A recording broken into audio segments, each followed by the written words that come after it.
तो दिल लगाकर श्रवण कर लेना। अगर दिल लगाकर सुन लिया और उसको अपनी जिंदगी में उतार लिया तो मेरे महादेव आपके सामने खड़ा मिलेगा, ये निश्चितता है। हृदय से सुनो। जो आस्था चैनल पर कथा सुन रहे हैं, फेसबुक यूट्यूब पर कथा सुन रहे हैं, चित्त लगाकर सुनो, अपना मन लगाकर सुनो। टीवी के सामने बैठकर भी अगर कथा सुन रहे हो तो पहले महादेव से ये विनती कर कर सुनो कि मैं बाबा बहुत उलझा हुआ हूं, बहुत तकलीफ में हूं, बहुत कष्ट में हूं, पर तू साधेगा तो मैं सध जाऊंगा।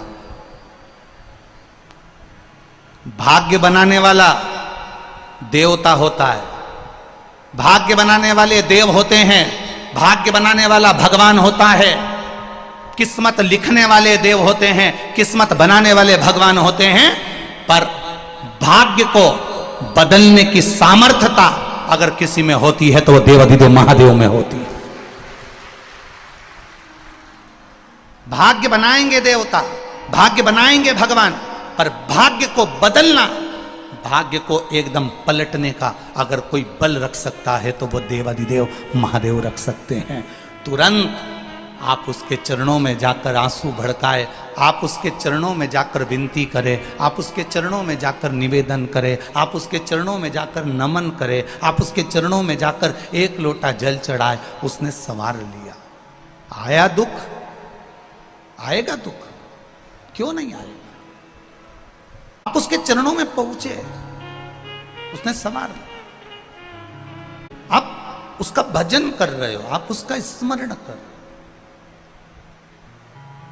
ढूंढेगा वो आपको।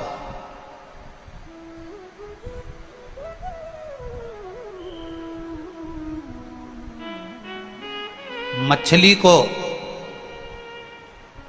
जल प्रिय होता है, पक्षी को वायु प्रिय होती है, और महादेव को एक लोटा जल प्रिय होता है। जिसमें तुम्हारा पैसा नहीं लगता, जिसमें तुम्हारा धन नहीं लगता,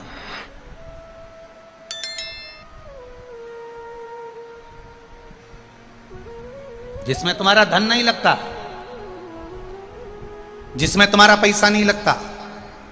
आप इतने लोग कथा में बैठे हो और इतने समय से मेरी बहनें, मेरी जीजियां और मेरे ये भाई, मेरे जीजा हो, इतने समय से आप कथा सुन रहे हो। इतने लोग बैठे हैं कथा सुनने के लिए। आपने कभी इस व्यासपीठ से सुना कि गुरुजी ने कोई पैसे की चीज बताई हो कि इसमें तुम्हारा खर्चा होगा तब तुम इसमें ऐसा करना? जब भी व्यासपीठ से बोला तो कहीं पीपल का पत्ता, कहीं आंवले का पत्ता, कहीं शमी का पत्ता, कहीं बेलपत्री का पत्ता, कहीं बेर का पत्ता, कहीं पीपल का वृक्ष, कहीं आंवले का वृक्ष, कहीं बड का वृक्ष, कहीं बेलपत्री का वृक्ष, कहीं शमी का वृक्ष, कहीं लोटा भर के जल, कहीं काली तिल, कहीं शहद, कहीं दही, कहीं दूध। बस उसी का गुणगान शिव महापुराण में। लोगों को बड़ा बुरा लगता है, कई लोगों को लगता होगा कि महाराज जी कथा में ये सब चीजें बताते होंगे, ये सब चीजें वर्णन करते होंगे।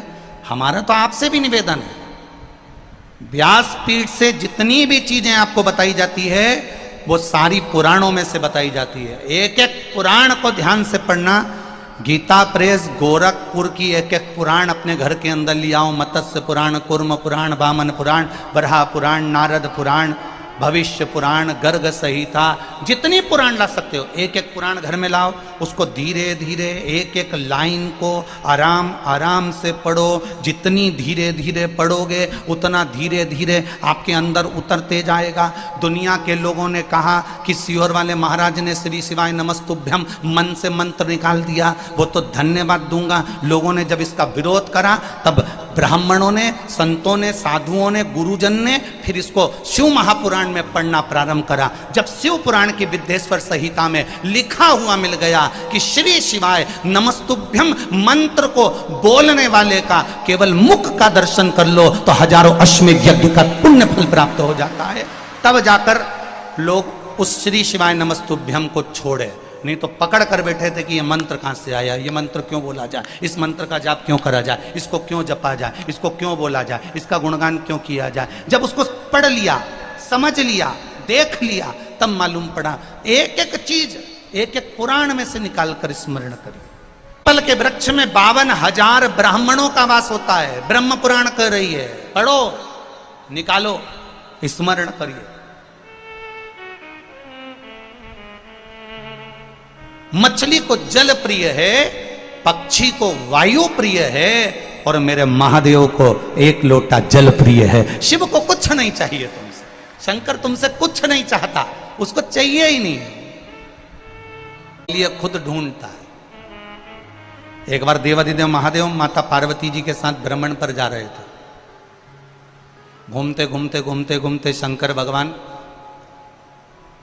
कुछ लोग मुर्दे को लेकर जा रहे थे। राम नाम बोलो, बोलो जम के बोलो, अच्छे से बोलो, राम नाम सत्य, और अच्छे से बोलो, राम नाम सत्य।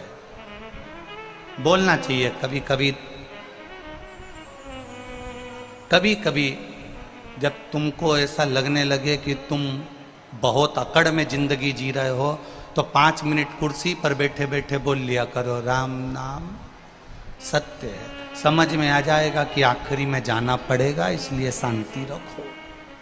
अब राम नाम सत्य कहते कहते कहते कहते गांव के लोग किसी मुर्दे को लेकर जा रहे थे। शंकर भगवान पार्वती जी के साथ में भ्रमण कर रहे थे। भ्रमण करते करते महादेव के, मेरे शिव के कानों में शब्द चले गया, राम नाम सत्य, राम नाम सत्य। शंकर भगवान खुश हो गए, पार्वती को छोड़ दिया। महादेव उस मुर्दे के पीछे पीछे जाने लगे। गांव के लोग बोल रहे राम नाम सत्य, शंकर भगवान खुश होकर चले जा रहे, चले जा रहे, चले जा रहे। जाते जाते गांव के लोग थोड़े आगे गए। आगे जाने के बाद उन्होंने वहां पर जाकर बोलना बंद कर दिया कि राम नाम सत्य है। गांव के लोगों ने बोलना बंद कर दिया। महादेव इतनी धुनी में रम गए राम जी की कि एक वृक्ष के नीचे बैठ गए। बैठे, धुनी में रम गए, और गांव के लोग आगे जाकर बोलना बंद कर दिए। थोड़ी देर बाद महादेव की धुनी समाप्त हुई, और महादेव की धुनी जैसे ही समाप्त हुई, महादेव को लगा गांव के लोग बोल रहे थे, चुप क्यों हो गए, जरा जाकर देखो। महादेव तुरंत अंदर उस मशान में प्रवेश कर गए। उस मशान में, उस शमशान में प्रवेश कर गए, और प्रवेश कर कर मेरे महादेव ने देखा गांव के लोग चुप होकर चले गए। कोई व्यक्ति यहाँ जल रहा है चिता में। मुझे लगता है ये बड़ा पवित्र व्यक्ति था, इसी के चक्कर में लोग राम नाम ले रहे थे। महादेव इंतजार करे। जैसे ही राख तैयार हुई, महादेव ने सोचा ये व्यक्ति भले चले गया, परंतु इसकी भस्म, इसकी राख मेरे शरीर पर होना चाहिए। महाराज शिव जी ने उस मरे हुए जीव की राख को अपने शरीर पर धारण करा। कहाँ बैठकर धारण करा? मसान में बैठकर। राख का रा लिया और मसान का मा लिया, दोनों को मिला के क्या हो गया? जम के बोलो जरा, राम। राख का रा लिया और मसान का मा लिया। राख उठाकर मेरे महादेव ने अपने शरीर पर धारण करना प्रारंभ करा। पार्वती जी शिव जी को ढूंढ रही, भोलेनाथ कहां गए?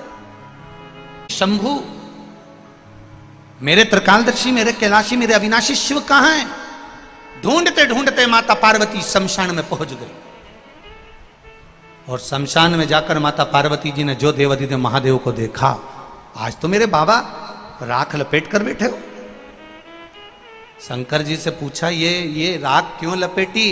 शंकर भगवान बोलते हैं, ये राख नहीं है, इसके पीछे चलने वालों ने राम राम कहा था, तो इसकी राख में भी राम समाया था। उस राम को मैंने तन पर लगाया था। ये राख नहीं, ये मेरा राम है, जिसको मैं तन पर लपेट कर बैठा है, तन पर रमाया।